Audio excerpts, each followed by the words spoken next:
Kasus Vina Cirebon memasuki tahap baru. Ia, Saka Tatal yang merupakan terpidana kasus meninggalnya Vina, turut mengajukan adanya peninjauan kembali atau yang sering disebut PK. Saka Tatal adalah satu-satunya terpidana kasus Vina dan Eki yang mendapat vonis 8 tahun penjara, sedangkan 7 terpidana lainnya diganjar hukuman seumur hidup. Saka Tatal disebut-sebut mengajukan PK untuk membersihkan namanya. Tim kuasa hukum Saka diketahui telah mengajukan 10 novum atau bukti baru kepada Majelis Hakim PN Cirebon. Dan inilah 5 fakta yang terjadi dalam sidang PK Saka Tatal versi Cumi Top 5.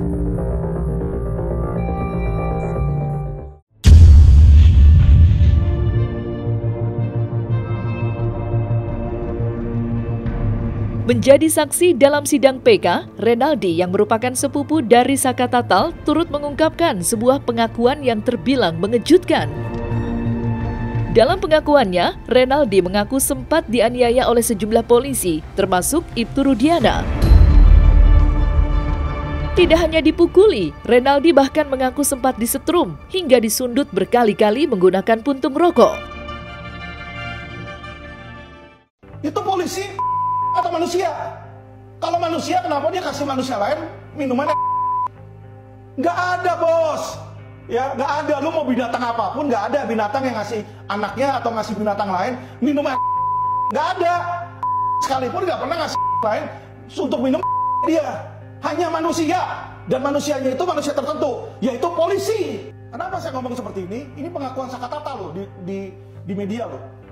Bahkan ya, Anda tahu yang namanya Uya-Uya di TV dia bilang itu polisi.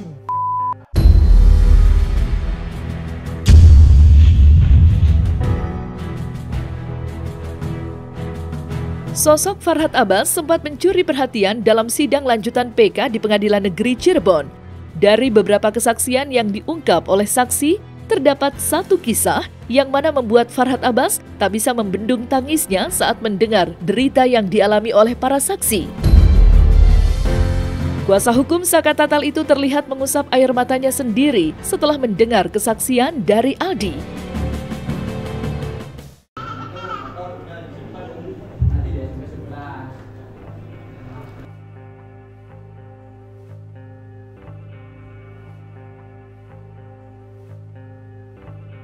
Saya ketika Bang Farhad sampai mengeluarkan air mata mendengarkan betapa sadisnya ya 2016 mendengar cerita Aldi Renaldi bahwa sampai diminumi semuanya, saya melihatnya sama terharu.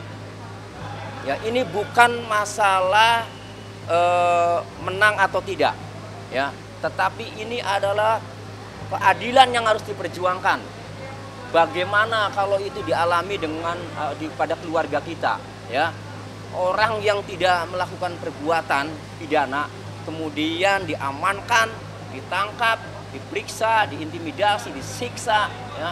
Siapapun pasti bersedih. Nah, oleh karenanya saya selaku kuasa hukum Peggy Setiawan mendorong, mensupport, ya, upaya-upaya yang dilakukan oleh tim pengacara Saka Tatal ini, ya, termasuk tim pengacara dari 7 terpidana ya, yang nantinya mungkin akan PK juga. Saya support, saya dorong dengan apa informasi yang saya miliki, saya support, saya dorong agar 8 orang ini bisa mendapatkan keadilan.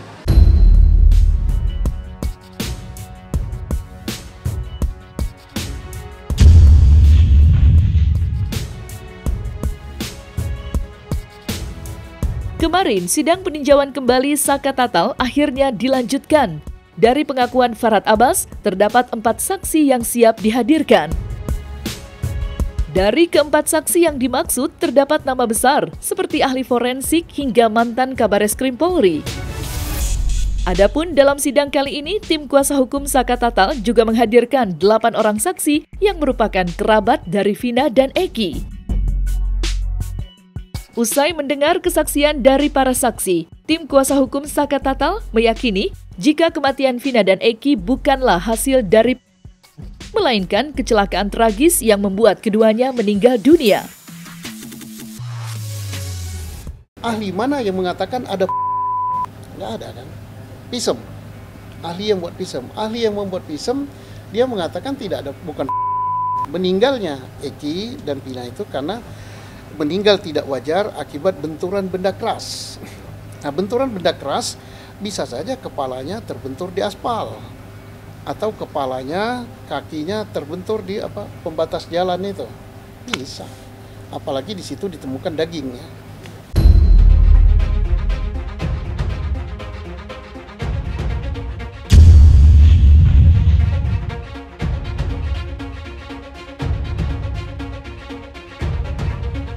Dari 8 saksi yang dihadirkan, Renaldi bukan satu-satunya saksi fakta yang dihadirkan oleh pihak Saka.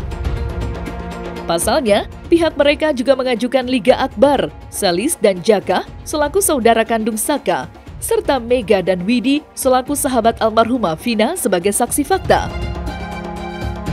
Tentu, langkah ini dilakukan oleh pihak Saka Tatal sebagai bentuk upaya mereka dalam membuka fakta apa saja yang terjadi pada tahun 2016 silam. Bahwa Vina punya 2 teman perempuan, ya, yang satu gemuk, yang satu kurus. Nah, ini orangnya.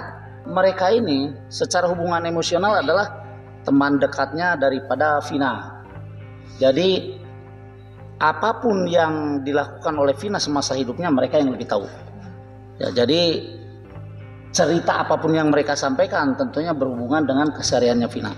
Itu berdua ini insya Allah akan dijadikan saksi dalam sidang PK Saka Tatal. Saksi fakta. Saksi fakta, ya, karena kesaksian yang mereka berikan menurut kami kuasa hukumnya adalah kesaksian yang betul-betul akan membuka mata kita semua. Sebenarnya apa yang terjadi? Ya, itu. Dalam hal apa, Pak? Sedikit aja. Ya, tentunya dalam peristiwa yang terjadi di tahun 2016, ya. Yang jelas kalau menurut kami ini sebagai tim kuasa hukum mereka ini adalah hal yang muncul dan mudah-mudahan menjadikan hal yang memudahkan buat para pihak yang mengajukan PK. Jadi artinya bukan PK untuk Saka Tatal saja, tetapi juga untuk yang 7 terpidana lainnya.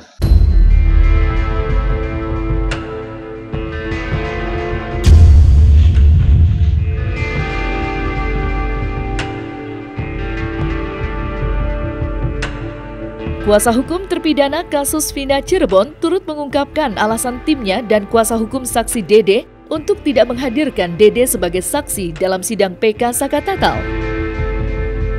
Adapun tujuan yang dimaksud adalah sengaja mereka lakukan sebagai bentuk strategi mereka di dalam persidangan.